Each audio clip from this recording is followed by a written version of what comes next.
ഇന്ന് ഈ പറയുന്ന ടോപ്പിക്ക് എൻ്റെ മാത്രം ഒപ്പീനിയനിലുള്ള കാര്യമാണ്. നിങ്ങളുടേത് നിങ്ങൾക്ക് വന്ന് കമൻറ്റ് ചെയ്യാം. ഇത് ഇങ്ങനെ തന്നെ നിങ്ങൾ വിചാരിക്കണം എന്നൊന്നും ഞാൻ പറയത്തില്ല. അപ്പോൾ നമുക്ക് സ്റ്റാർട്ട് ചെയ്യാം.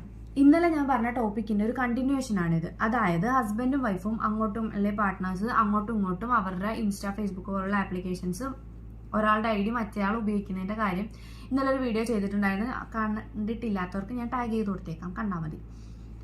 അപ്പോൾ അങ്ങനെ ചെയ്യുന്നതെന്ന് വെച്ചാൽ നമ്മൾ അവരെ പിടിച്ചു നിർത്തുക ചെയ്യുന്നത്. നമ്മളെ സ്നേഹിക്കണം, നമ്മൾ സ്നേഹിക്കുന്ന പോലെ നമ്മളെ സ്നേഹിക്കണം എന്ന് പറഞ്ഞ് പിടിച്ചു നിർത്തുക ചെയ്യുന്നത്. ശരിക്കും അവർക്ക് നമ്മളോടുള്ളത് പ്യുവറായിട്ടുള്ള നമുക്ക് അങ്ങോട്ടുള്ള പോലത്തെ സ്നേഹമാണെങ്കിൽ നമ്മൾ ഒരിക്കലും അവരെ കൺട്രോൾ ചെയ്ത് പിടിച്ചു നിർത്തേണ്ട ആവശ്യം വരുന്നില്ല. കാരണം അവർക്ക് നമ്മളോട് അങ്ങനെ ഒരു സ്നേഹമാണ്, ഒരിക്കലും അവർ നമ്മളെ വിട്ടു പോകത്തില്ല. അതിപ്പോൾ നമ്മൾ ഐ ഡി വാങ്ങിച്ചു വെച്ചാലും കൊള്ളാം, വാങ്ങിച്ചു വെച്ചില്ലെങ്കിലും കൊള്ളാം. അതിപ്പോൾ അവരുടെ കയ്യിൽ മാത്രം നിൽക്കുന്ന ഒരു കാര്യമാണെങ്കിൽ കൂടിയും നമ്മൾ അവർക്ക് വേണം എന്നാണ് എന്നുണ്ടെങ്കിൽ അവർ നമ്മുടെ അടുത്ത് തന്നെ സ്റ്റേ ചെയ്ത് നിൽക്കും. അത് വേണം നമ്മൾ ആദ്യം മനസ്സിലാക്കാൻ. അങ്ങനെ സ്റ്റേ ചെയ്ത് നിൽക്കുക, നമ്മൾ ആ ഐ ഡി വാങ്ങിച്ചതിൻ്റെ പുറത്ത് മാത്രം അങ്ങനെ പോകാത്ത ഒരാളെ എന്തിന് നമ്മൾ അങ്ങനെ പിടിച്ചു നിർത്തണം? ആ ഐ ഡി നമ്മുടെ കയ്യിലുള്ള പേരിലാണ് ഭയന്ന് അയാൾ ഒരു തെറ്റ് ചെയ്യാത്തത്.